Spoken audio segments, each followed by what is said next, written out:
This is the Canyon Ultimate CF SLX that Max Stedman has used for his Everesting world record attempt. It's in Canyon DHB PB Soarine team colours, Max's team, and in this video I'm going to tell you all about it. It's got some cool tech on it and some cool little features and tweaks, and of course I'm going to weigh it.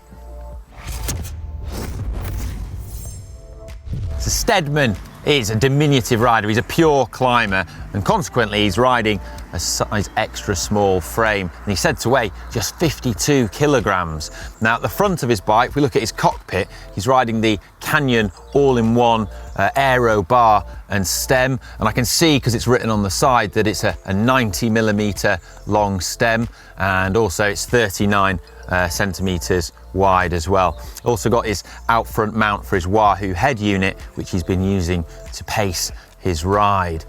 The team are sponsored by Hunt, and Max has actually got some rather bling new cool ones on here that I've not seen before, but these are the unidirectional 36mm wheels from Hunt, and they're, well, 36mm wide, carbon spokes, very bling. Said to be 1295 grams a pair, ceramic speed bearings in there, and they are a tubeless wheel, but Max has been running these with latex inner tubes for the attempt, as he felt that this would actually give him a gain over the course of this event. It was a deliberate sort of tactical choice that he's made.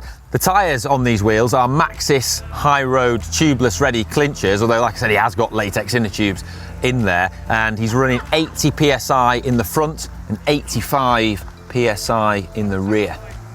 The group set on the bike is Shimano Ultegra Di2, so not the top flight Dura Ace, but this is what most of the team use. And we've got the longer cage rear mech on the Ultegra, which is useful because Max actually got an 1132 cassette on there, which he put on for his Everesting attempt.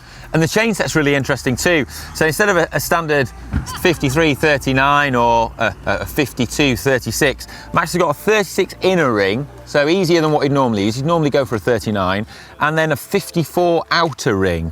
The reason for this is that he felt he wanted that easier gears for climbing, and then he wanted the bigger chain ring so he could sort of get up to speed, and if he needed to, pedal on the descent to go even faster and save time during his Everesting. So that's a special setup for that.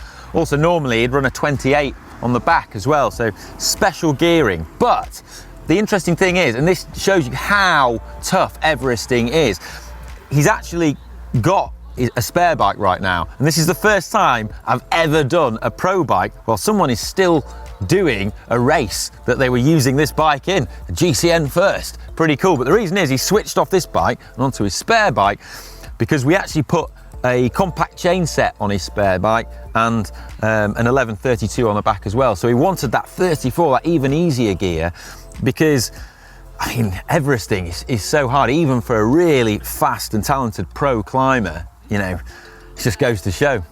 Other details on the bike, we've got speed play pedals attached on the chain set. The cranks are 165mm long, and we've got a Stagers power meter, which is the dual-sided Stagers, as a unit on both cranks on both sides for power measurement, and that's been used for pacing during the Everesting. Little Everesting modifications that have been made include the removal of the race number mount, which is normally attached on the rear caliper here, where he'd attach race numbers, and also no bottle cages. He's been taking his bottles at the bottom of every rep and just having a swig and then tossing the bottle.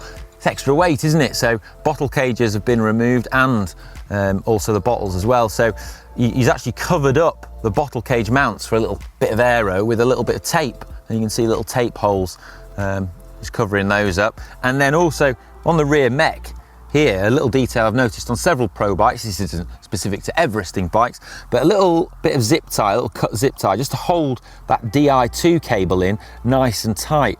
Something that has happened in racing before is that Di2 cables have actually been yanked out in bunch racing when another rider's quick release lever actually catches the cable when they get really close to each other and pull it out, and then all of a sudden you've got no gears and you're like, what? So that's a little feature just to keep it nice and neat in there. The seat post and saddle is quite interesting. So this isn't the standard seat post that comes on a Canyon Ultimate. It actually comes on the Canyon Endurace model, which is kind of like the more comfort orientated sportive bike that Canyon makes. And it's this split VCLS seat post. And the idea is that having that split in it enables the two halves to sort of move against each other and slide against each other a bit.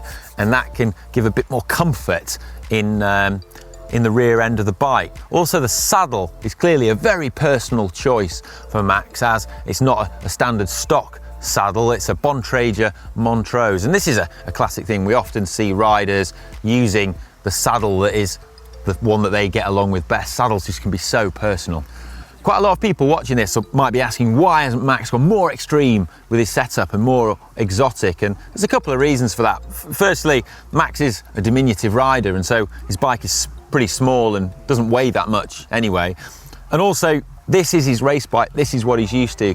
And he told me that he was pretty keen to just ride a standard race bike and what he is used to and what he normally rides, because he's comfortable on it, he knows how it handles, he's used to it, and just feels sort of safer and more at home on it.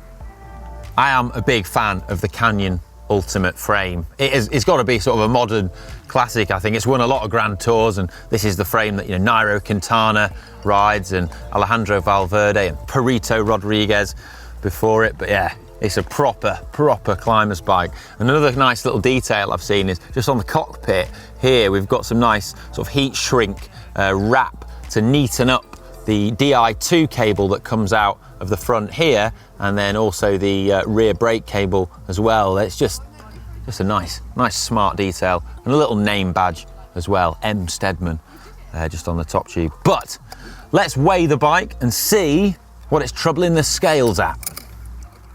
6.56 kilograms, under the UCI limit. Technically illegal. Doesn't matter for Everesting though. Oh, and if you're wondering why this bike has not been placed in biggie smalls, as we would normally do for a bike when we do a pro bike, that's because this is the gear that Max gave us it in, and that's the gear that he's been using while doing an Everesting. Smally bigs.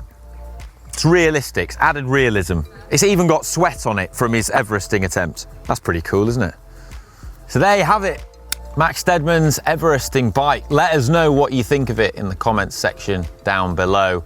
And also, you can vote on it in the GCN app if you think it's nice or super nice, because I'm going to post it in the Bike Vault. And also, we've got all the other pro bikes in the GCN app as well. So if you're into pro bikes, check them all out in one place. And to see how Max got on with this bike in his Everesting attempt, well, we've got the video up on the GCN main channel there as well, so you can check it out. I hope you enjoyed it, and I'll see you in the next one.